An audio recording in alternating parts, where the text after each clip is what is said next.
Hey, what's up, guys? Koolaid here. Welcome to another episode of Killing Time with Koolaid. Today, we're going to be killing some more Oblivious people, and that's what we're going to talk about as well. You know, I've talked about this in the past. I just did that warm welcome video where I talked about the new influx of Vanu players on Waterson, and you know how where I had one of the funniest little 40 minutes of gameplay I've ever had, but. I want to kind of talk about it again because I've had a lot of new subscribers and a lot of new viewers since then. And I want to go over just how easy it is to find these packs of Oblivious players. Now, this clip, and I'm going to kind of walk through this a little bit. This clip, you know, there's TR trying to push into one of our Vanu bases at the bottom. Now, this is not on Waterson. This is on Matherson, just to show you that, you know, this is not based on solely on one different server or one faction. This stuff happens on every server, every faction.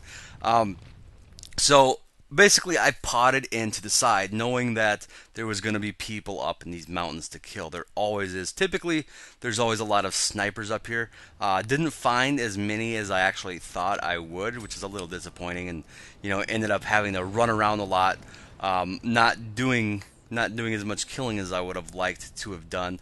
But as you're going to see, I find a couple snipers, and snipers are the easiest. Snipers never know that you're coming up behind them. They never have any clue. They're just in their own little world, and they're really always the easiest kills in the game. Especially when you just flank them like that. Now, I end up having to run again for a while. It's going to pay off, though. You're going to see that because I take the time to actually flank, I'm going to end up with a bunch of easy kills. Now, does it help that these players might not be the best players in the world? Sure, of course. There's really nothing you can do about that. If you're killing bad players, it's definitely not your fault. You're not going to try and pick out only good players to kill. One thing I will say, though, is that if you are playing Infiltrator correctly, and this is something I try to stress a lot, because even though I do kind of find packs of Oblivious players on other classes, it's so much easier on Infiltrator. I think everybody knows that right now. But if you are playing Infiltrator correctly, you should make people look stupid a lot.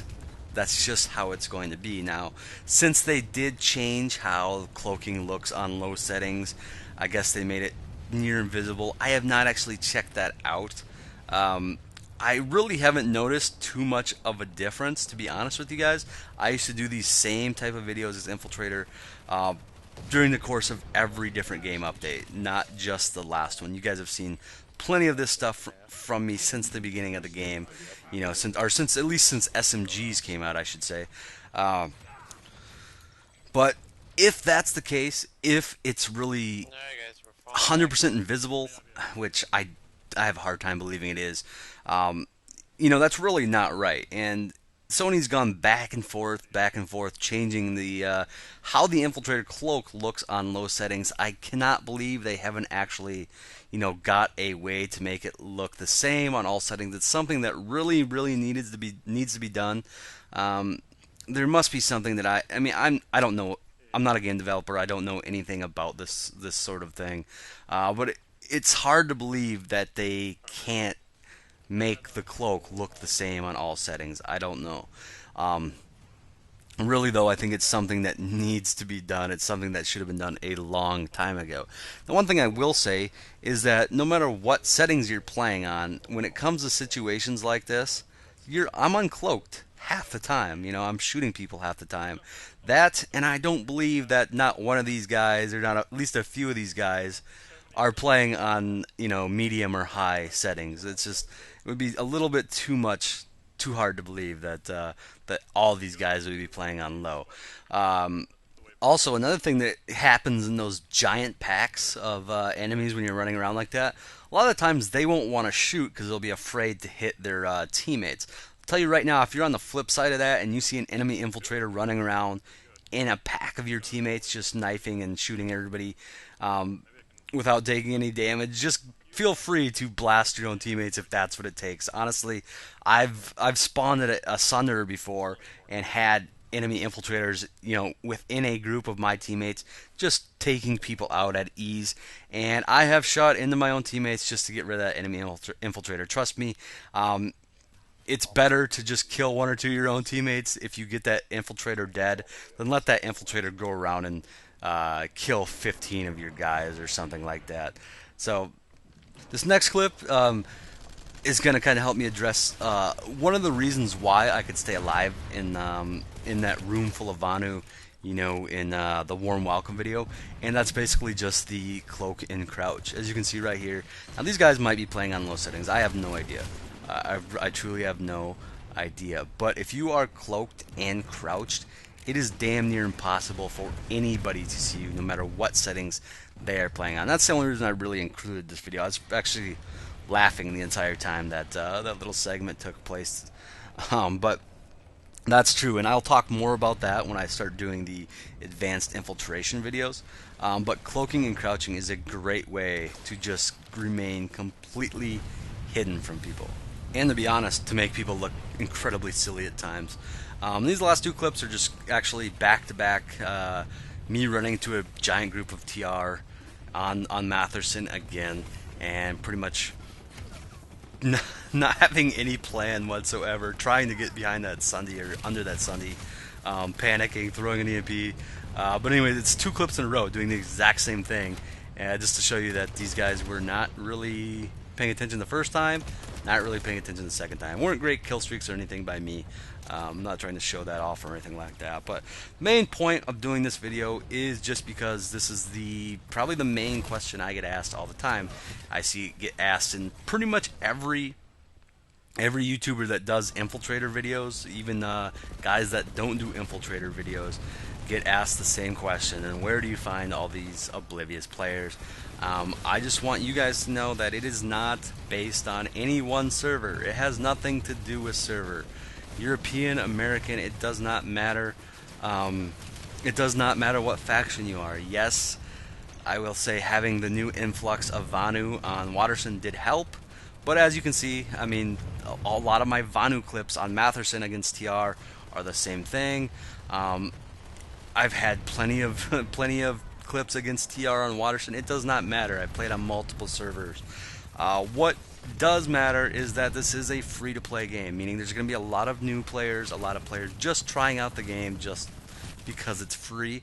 You're going to have a lot more casual players, and in general, you're just going to have a lot of players that are in mass groups and a lot of opportunities to do this. Now, like I said, anybody can do this, and I tried giving you guys a few pointers on how to do this. The number one thing that you need to know to do to get clips like this or to do stuff like this is flank. Flanking is the easiest way to make stuff like this happen. Another thing that I do that a lot of people don't do, and the reason why I get a lot of these clips, is because I am a YouTuber, I guess, and I try to get funny stuff. I try to get clips like this, so I will throw myself in a lot of bad situations on purpose. Now, you guys don't see it when I throw myself in a situation like this and die. I might die 4 times in a row before I get one really cool opportunity, and I'm fine with that. I have fun doing that. That's just how I like to play. That's why my KD isn't like 4 or 5. And you know, if you were to just watch some of my highlight videos, you'd say, man, this guy's good. He's got a KD of 4. I don't. I barely have a KD over 2. I throw myself in a lot of situations just to get lucky and have one pay off from time to time. So if you have a different opinion on the whole Oblivious player thing, if you really think it's allocated to one server or one specific faction, I'll be happy to debate this with you all day and night. I really do not believe it is. I really just feel that anybody can throw themselves in situations like this where they can find these players. And also, it's a lot easier if you're playing Infiltrator. I think that's pretty obvious, and I think most people would agree with me on that. But anyways, it is time for the mailbag portion of the video. We'll start off with Jesse Stanley, who wants to know, after the changes to Esamir, what is your favorite continent and what is your favorite specific territory? Well, Esamir is actually my favorite continent. It always has been. The changes to it made me like it even more. It's just really cool. The overhaul they gave to it was really cool. I was really impressed in how it actually looks since they changed it. The reason I like Esamir so much, I don't know exactly. My game seems to run a little bit better. I usually get a higher frame rate on Esamir, but I really like how I think it's daytime more on Esamir than it is on the other continents. I'm not 100% sure about that, but it certainly feels that way. I do like daytime better than nighttime, even though nighttime probably helps me infiltrate from time to time. What is my favorite territory? Well, my favorite territory is also on Esamir, and I didn't even really have to think about this too much.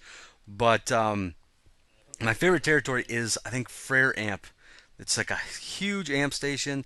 It's not really, doesn't really look like any of the other amp stations. Kind of got that snow leading up to the walls on certain spots, and then there's a lot of surrounding territories. And there's always enormous fights there. I've always liked that about it. I don't know if the lattice changed that. I actually, now that I think about it, I haven't really been in a fight there since I've come back, and the lattice has been on Esamir. But that was my favorite little zone in the game. As far as I know, it still is. Other than that, I really don't have any specific territory I like to fight in or any specific zone I like to fight in. But I remember that being some of the coolest fights I've ever had did take place at Frere Amp Station. I've had a lot of clips come from there as well. Before I get to the next question, you're actually going to see me get. I don't know if I'm desynced from the server or what's going on here, but I basically get killed, and I don't actually die.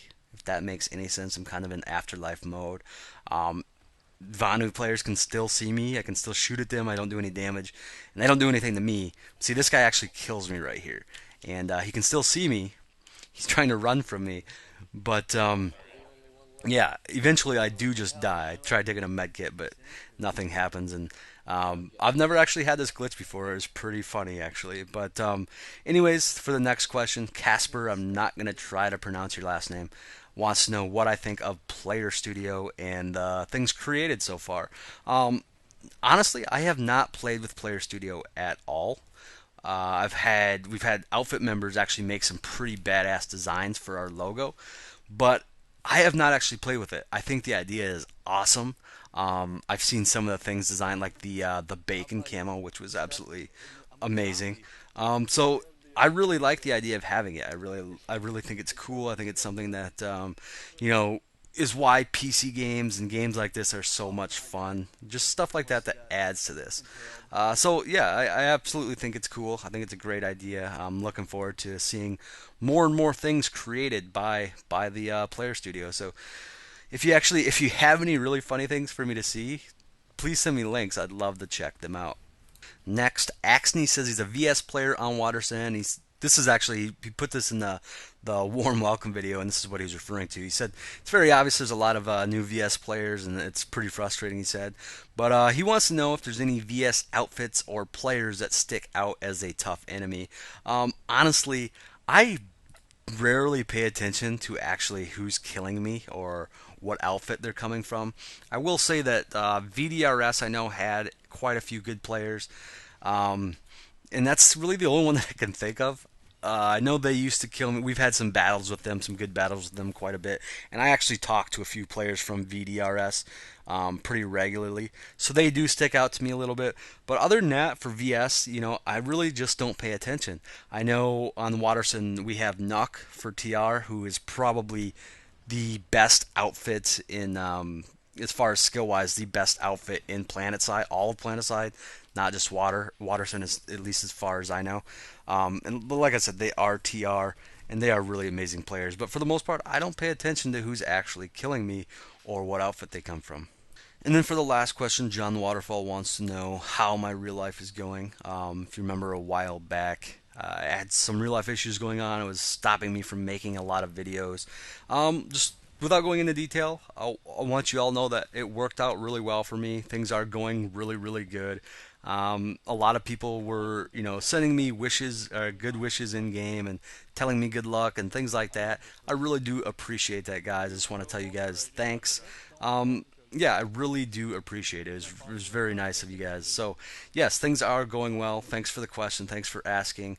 I never really addressed it too much after, I had initially said that I was having some real life issues. So, again, thanks. I really do appreciate it. But that is all I have for today.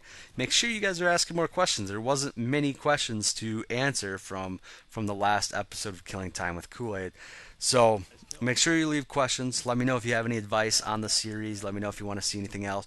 And for you guys that want to see more non-infiltrator play, I promise you this week I'll have at least 2 things of medic gameplay. Something that you haven't seen from me very often in this game, period. So, anyways, guys, that's all I got. As always, thanks for watching, and I'll talk to y'all later. But obviously, I will get screwed over. It's just that's why I ran front armor instead of side, because I can turn my front to face the strikers. So, quick question. Why are they striking? Okay, it was a bad joke, I know it. That was horrible. That wasn't just a bad joke. That was a joke? What? That was a joke? You're drunk, Seth. Now go home. Fuck you. And the mic rider is to our front, behind the hill. I wish there was a little more diversity in base design.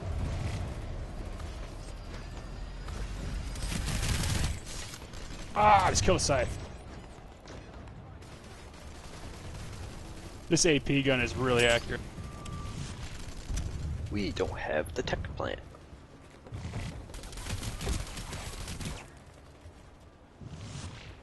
I see a lot of smoke, but not any vehicles. Oh, Mag Rider white. See the one? Zaps. Let's move up on them, but don't get flanked.